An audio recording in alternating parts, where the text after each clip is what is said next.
Mason Greenwood and all of his charges have been dropped. This is one of the more difficult videos that I ever want to make, but I have to give some sort of opinion on this. It's a football thing, it's a big thing. We're going to try and look at it from somewhat of a football perspective. That's going to be difficult to do because there's so many implications to him getting back on the field. But let's talk about it. Let's talk about what's happened so far. And let's talk about where we are now. So first of all, he was charged and arrested in 2022. And that was January of 2022. So he's not played for almost 14 months now, 13, 14 months. I'm not going to go into detail. If you want to know, figure it out. You probably already do know, and you've probably seen a lot of and heard a lot of what everybody else has heard. It's harrowing stuff, and there's a reason we're here, and there's a reason this is such a difficult topic. As of today, the prosecutors have dropped charges, and he's considered now, in the eyes of the law, innocent. Whether or not you believe that is up to you, and it's your personal choice, and it's kind of a court of public opinion rather than a law thing at this point. And this was because key witnesses kind of refused to testify or withdrew themselves from testifying. And also there was new information shed to light. You see a lot of information, a lot of people targeting that key witnesses. Interesting thing to me that we don't know at this point, it will be interesting to see and find out when we do know, is what that new information was, how it affects the case, but obviously it has some sort of implication, otherwise it would not have been mentioned in the first place. There was considered to be a non-realistic or unrealistic chance of any convictions. This was brought up by the Crown prosecution. They said there's not a realistic chance of being able to prosecute him and actually charge him and have those charges stick. But where do we go from now? First of all, Manchester United have commented on it in a way. They've recognised the fact that there was a decision made by the Crown Court. They said the club has said that they have noted this decision, but they will basically do their own investigation, which surprised me that it's taken this long. I don't know, maybe it's kind of a marketing. They have to say something, like a PR stunt. Not quite a stunt, but you know what I mean. They have to say something. They can't just let it stay as it is. They have to say something to them, and this is what they chose to say.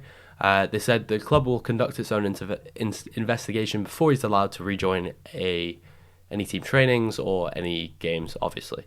So all makes sense from that point of view. It'd be interesting to see what the club actually does in terms of their investigation, how long that takes. But from a football perspective, it's even harder to judge because there are so many implications off the field, as I kind of already mentioned. He hasn't played football in 14 months. He's now 21 years old. He's gone from, and let's talking strictly off football perspectives, it's difficult to talk about because there's so much behind it. But if we completely evaluate and look at this in a bubble, which you can't really look at, you can't really look at things in isolation, but for this example we will. The kid was a generational talent and was one of the better football players for Manchester United. That in isolation would lead you to believe that the team probably wants him back. But we don't live in isolation. There are far more factors, far more complicated factors, and far more scary consequences that come with that territory. At the end of the day, United have to do one of two things. They either have to keep him or they have to sell him. To put it bluntly, that's the only thing they can do. Those are the options. Or I guess they could release him, but that, in my eyes, is the same as selling him. They have to get rid of him or they have to keep him. They can't do nothing because he's still contractually a Manchester United player. He hasn't breached any of his contracts, any of his clauses in his contract, because he's not guilty of anything in the eyes of the law, therefore meaning there is nothing to make his contract void. They could release him, obviously, as they did with Ronaldo, for example. You can just cut ties with him. But there has to be reasoning there, and there isn't any sufficient reasoning, I guess. But he also has a contract till 2025, meaning there's got to be something done. He's a Manchester United player as it stands. Could he go somewhere else? I'm sure, based on his talent, I'm sure there'll be clubs queuing up for him, because there are going to be teams that will take a risk, whether that's Manchester United, whether that's not Manchester United. There'll be a team that takes a risk and goes, you know what, he's not been officially found guilty of anything. He might not be the best person. I would have to imagine he's not, but I mean, I can't comment personally on his personality. I don't know the guy. But he was a very, very good football player. Whether or not he still has that skill also be interesting to see, but he hasn't played football in 13 months. I don't know the exact date. He was charged in January. I don't remember if he hadn't played in December, but whatever. He hasn't played in a long time. You have to imagine he's got an injury. Imagine he was 20 years old, playing out of his skin, really. cruciate ligament or ACL, MCL, PCL, something, 18 months surgery. Not going to be the same player. Now, it's not quite the same scenario. He's not had an injury, but here's where we are. He hasn't played 14 football in so long. He's got many off-the-field issues. Do Manchester United want him back? Does the team working so fluid and working together so well, do they want him back? Do the players want him back? Does he want to go back? It's all kind of a mess. It'll be interesting to see where we go from here. And I'm sure there'll be many updates, but I can't imagine this is going to come out within the next week. It's going to take a little while. United have to do their due diligence.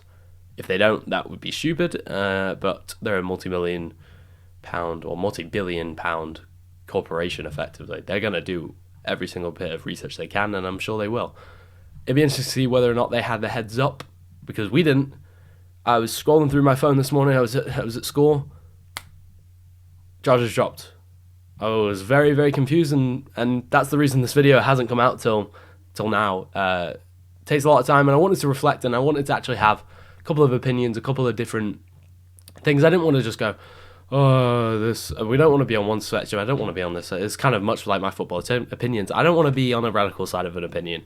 I want to be able to have time to form a bit of an opinion and see where we go. And here's where we are. I hope you guys appreciated the insights. I hope you guys appreciated where we are now and kind of the news coverage. It's kind of a different thing to what I usually do, but it'll be interesting to see where we go from here. And fantastic player, or was a fantastic player, has done some very, very bad things, allegedly.